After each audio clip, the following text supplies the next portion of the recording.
So we're getting a lot of reports about $2,400 coming for Social Security recipients. But there's also some reports talking about a $1,900 increase to Social Security as well. Which ones of those are true? Are they both true? Or where are they coming from? Now, I want to give you a very important update today because we're getting a lot of misinformation about what's actually coming. Now, one thing I can tell you is that there is a lot of different reports out there that yes, there are some lawmakers that are discussing an increase to Social Security. However, I want to be very clear on this. Discussing and passing a bill are two different things. Yes, people are going to discuss different provisions, different bills, but is it going to be enough to actually pass? Well, that's what I want to address today. So here are the two things. First off, the $2,400 for Social Security recipients. That refers to the $200 per month boost that President Biden promised when he was campaigning to be president. That was about 2 years ago. Now, I want to be very clear on something, that there is a chance that Democrats could get enough seats in the House and the Senate to pass a bill that would provide an increase of $200 per month to Social Security recipients. However, in order for Democrats to do that, they have to win more seats in the Senate, number one. The second thing is they have to find a way to bring down inflation first.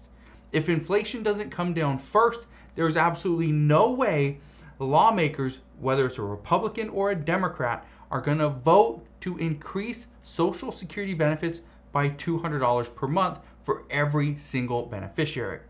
Now, there are some instances, there have been some cases where certain lawmakers have discussed only providing benefits to a handful of Social Security recipients. But again, that would be very unfair, and just like we've seen with the up to $20,000 for student loan forgiveness, it's something that people are saying is just too unfair.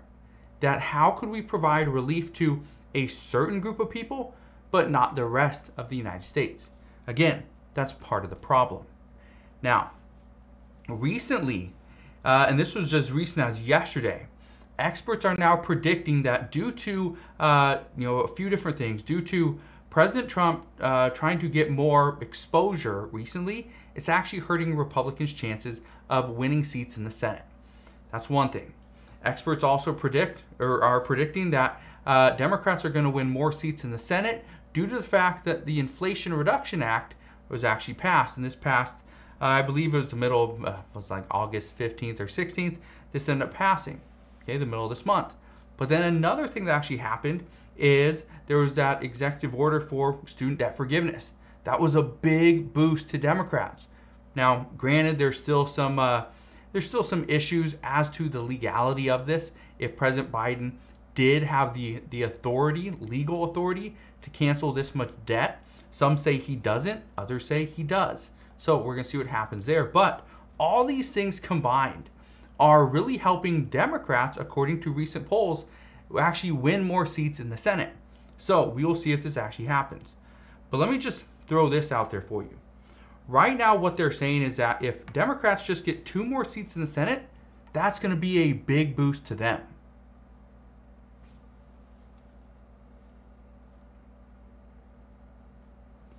And the reason they're saying that is simple. Right now, there's 2 lawmakers that are really holding things up. Now, there's the first one is Senator Joe Manchin. The other one is Senator Kyrsten Sinema. If those 2 didn't have as much power, then what we're hearing is then we could see another budget reconciliation, which would actually help increase Social Security benefits. Again, in order to see another budget reconciliation where we're providing more benefits to Social Security recipients, or really anybody here in the United States, inflation and our national deficit has to come down. Okay? So I just wanted to clear that up. I know a lot of people are thinking that, okay, if I vote Democrat, that means we are going to see this increase to Social Security. And that's not necessarily true. There's other things that have to go along with it. So just keep that in mind. Now, let's talk about this $1,900 increase. And where is that coming from? And is that in addition to the $2,400? All this $1,900 increase, all this really is It's the cost of living adjustment. So yes, there's a good chance we could see a $1,900 increase to COLA, which is the cost of living adjustment for Social Security for 2023.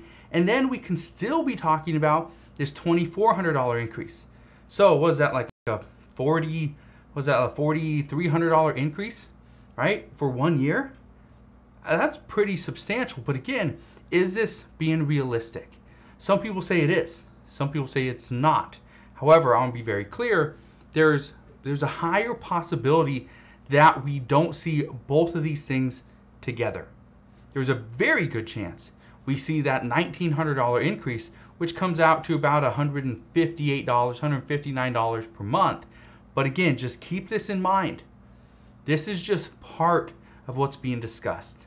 And now if we do see a cost of living adjustment of $159 per month, just understand the likelihood of President Biden still pushing for that $200 per month is even smaller. What many people are predicting, and this is exactly what happened under the previous presidency with former President Donald Trump, is Democrats promised $2,000 stimulus checks if you voted Democrat and got Democrats into the Senate in Georgia. That's exactly what happened.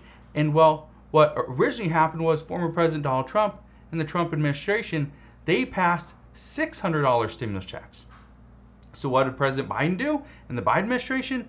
They passed a $1,400 stimulus check because, 600 plus 1,400 equals 2,000. So the expectation is even if there is a $150, for math purposes, let's just say $160 increase to Social Security due to the cost of living adjustment. Many people are saying that the Biden administration is likely to only come out with a $40 increase. Okay?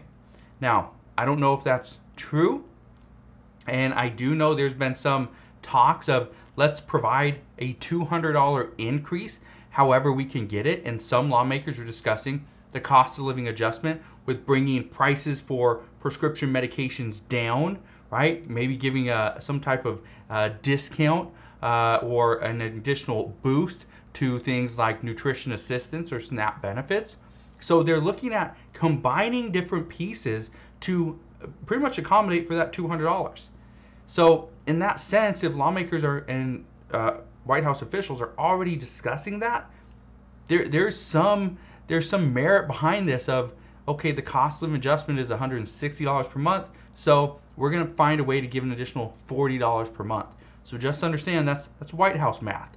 That's not typical math, all right? So that's kind of what's happening at this time. Again, I just wanted to fill you in on what's going on. We're getting a lot of misinformation out there, and I just want you to understand what's actually happening.